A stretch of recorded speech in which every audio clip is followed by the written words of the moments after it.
So if AI is ushering in a new renaissance, then why does it feel like everyone is getting dumber? Ask yourself, in the past 12 months, do you feel like you've gotten smarter and more capable, or dumber and lazier?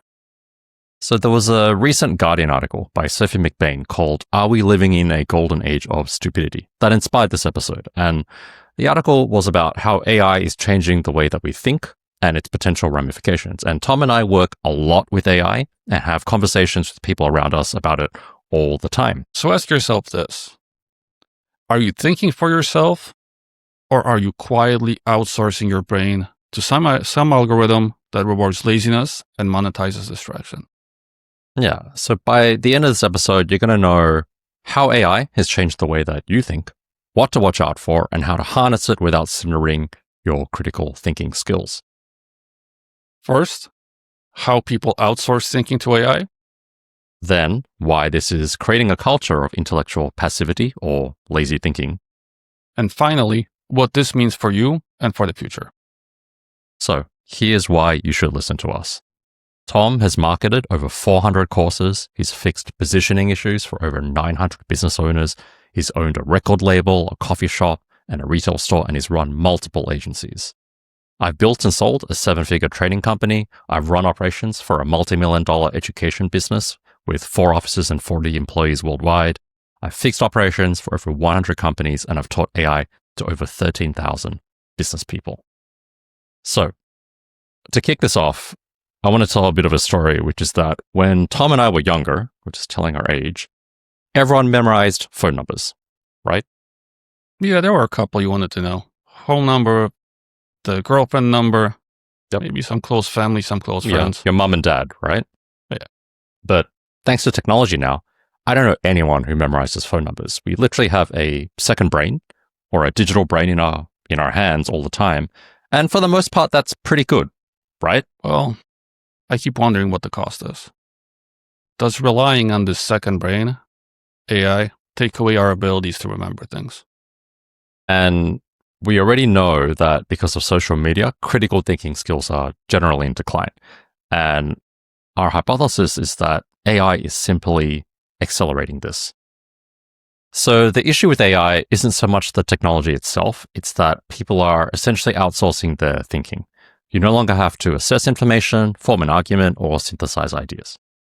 You buy some prompt, copy paste, AI gives you back something you feel is good enough.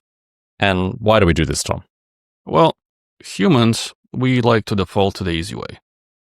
Something I learned about in sales after 20 years of doing it is people love being lied to. And we can unpack that in a different episode. But with AI, this really comes down to thinking. Yeah. So let me share a personal story, which is about a friend who should go unnamed, who booked a trip to Japan.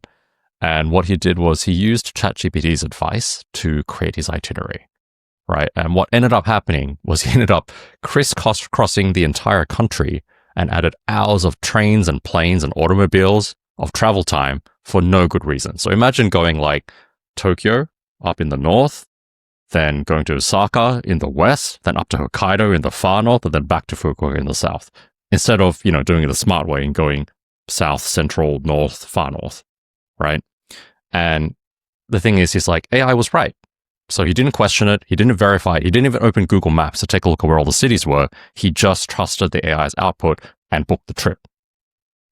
And the result was a ton of wasted time, a ton of wasted money, and a really unnecessary energy drain on his whole trip, right? Now, what tools like AI do is they basically amplify your intent. They don't provide you with any sort of real critical thinking or judgment. So if you outsource your judgment, you're basically getting really well optimized chaos. So another take on this, because I live in a very touristy town, very touristy. As I go to restaurants and some coffee shops, I find people are always on GPT, the tourists, right? And what this does, and I've checked this because I have my favorite spots and I have just the whatever. When you're looking for places to go and you ask GPT, you end up going to the same places as every other tourist in the town. Like it really narrows down what you see. right? Like you're not actually experiencing things. You're just seeing the couple things that GPT wants you to see, which is typically not what you want to do, right? Like in Japan, you mentioned Japan.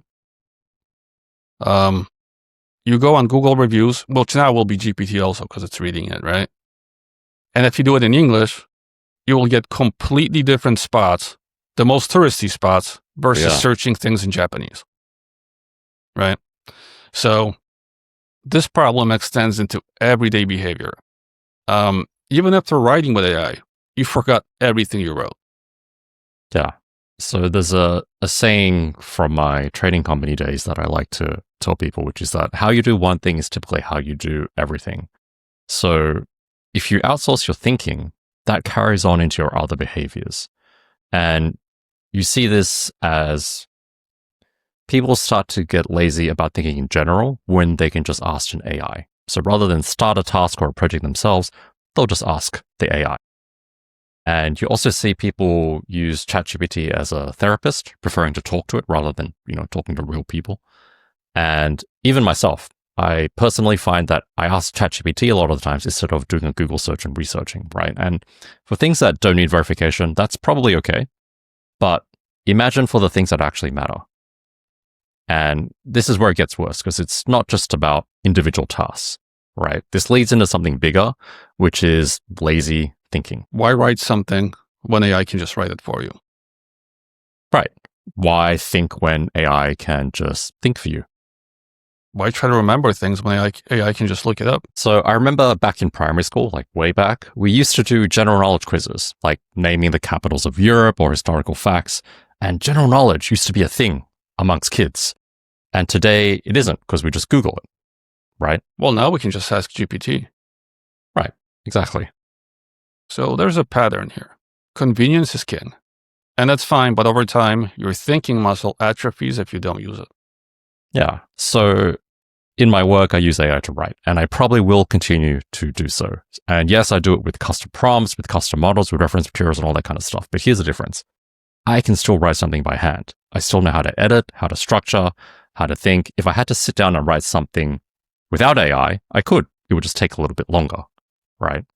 And in my opinion, this is using the technology the right way. You're maintaining a manual skill path. But what happens if you're not a good writer to begin with? Now, if I wasn't a good writer and I wrote with AI, I would never actually develop the skill of writing. I would basically just jump straight into outsourcing my writing ability. Yeah, I see this with my staff. How they prompt AI versus how I do it. And it often comes down to just a skill issue. So if you don't know what you're doing, and what AI does looks better than what you're capable of, you just don't question it.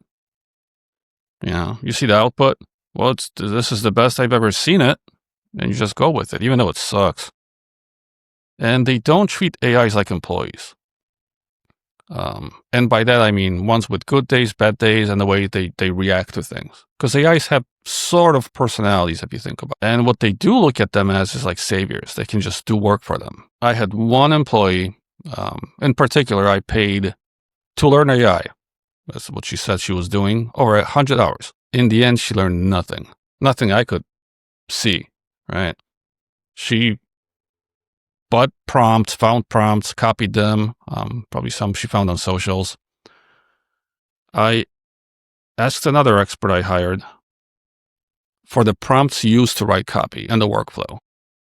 There was really nothing, just one prompt, one agent.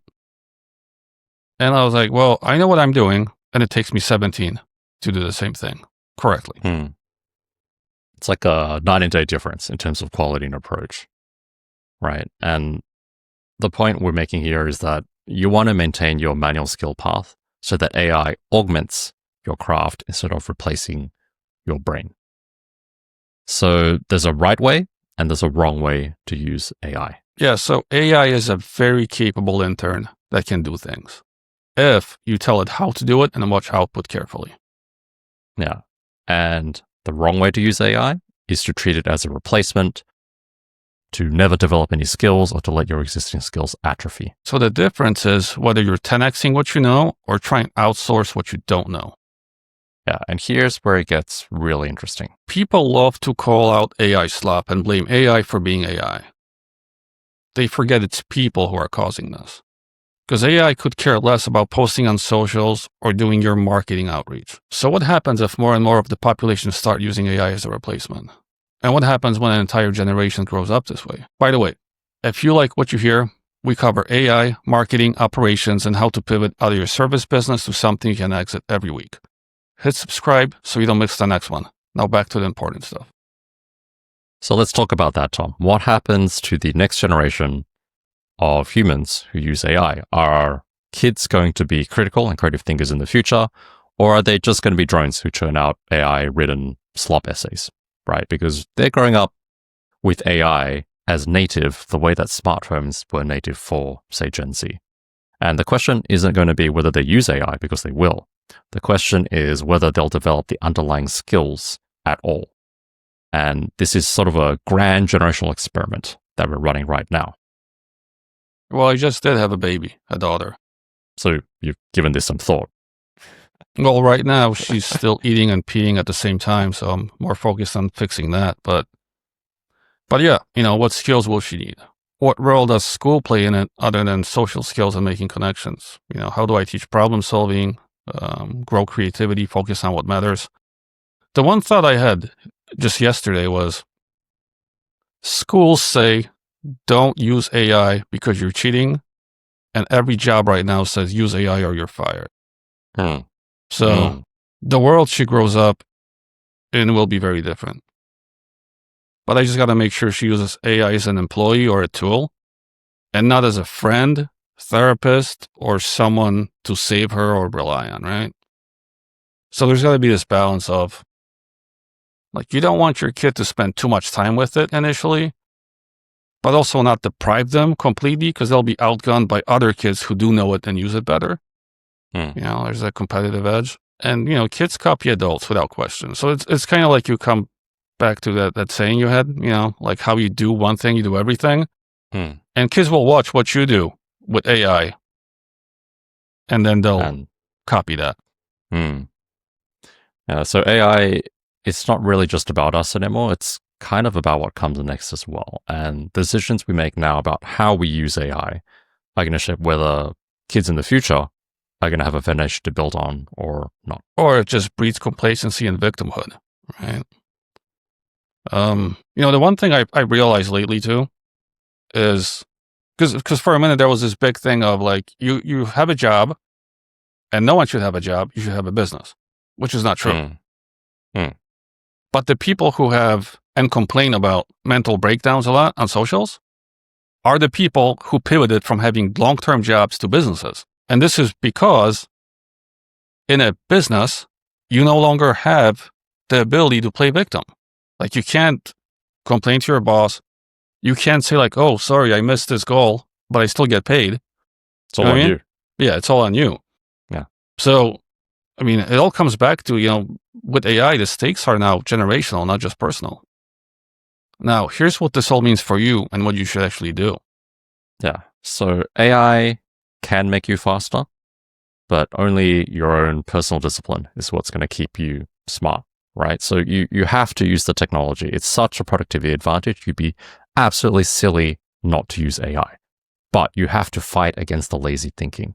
You have to fight against it monopolizing your attention to the point where you can't think for yourself. Yeah, so I see the AI platform twofold, right? So one is, just going back to person, had a job, started a business, having a mental breakdown, ask the AI, tells them all their problems, uses it as a therapist, right? And of course, the AI is going to be like, you're absolutely right. Double down on whatever's not working. You should be having a breakdown. Yeah. Yeah. You just, you're absolutely right. The world sucks. It'll just tell you whatever you want to hear. And if you don't use it as the executive assistant, it can just 10x what you already know. Your capabilities will decay. Yeah. And I think especially critical thinking is the first thing that's going to go. And ironically, that's also the most important skill you can have today. And it's also the one the most in decline because of AI and social media and technology in general, right? So you want to be the person who can use AI as a tool to get an advantage over, competition and other people, but you don't want to be the person who can't function without it. So as an example, right now, Tom and I are learning to code. right? We're learning some Ruby, some Rails, some Hotwire, some native stuff. So Tom, I'm going to ask you for your approach in a minute, but here's what I've been doing. So instead of going to an AI and just saying, hey, write this feature for me, what I'll do is I'll figure it out. I'll write it myself first. I'll probably get it wrong, and that's fine. And then I'll use AI in the terminal to troubleshoot it, and I'll learn along the way, right? And Tom actually just gave me a great insight, which is like, not only that, you should be asking questions to the AI about the code that you wrote as well, how it links to other things, how you can possibly break it and things like that.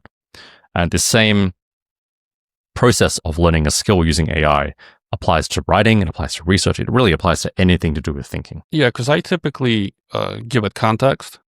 I will upload maybe just the next section of the coding book, give it some rules, tell me only the next thing we're doing and why we're doing it. Don't jump ahead. Otherwise, AI will just go through and we'll have to use up the token window, the context window, going over the same things. Because I'll ask so many questions, and I'll do it. I read the why. I go over what it said in the book. Tons of questions again. I got to make sure I get the concept, the syntax, where everything goes, how it's connected. Only then do we move on. And I will have it at the end of each day, create a quiz on everything we did. And then I answer it the next morning, because that's when you kind of remember and forget things, when you sleep. Only then will I move on. So if this episode resonated with you, we cover AI, building apps, and exit strategies every week on this channel.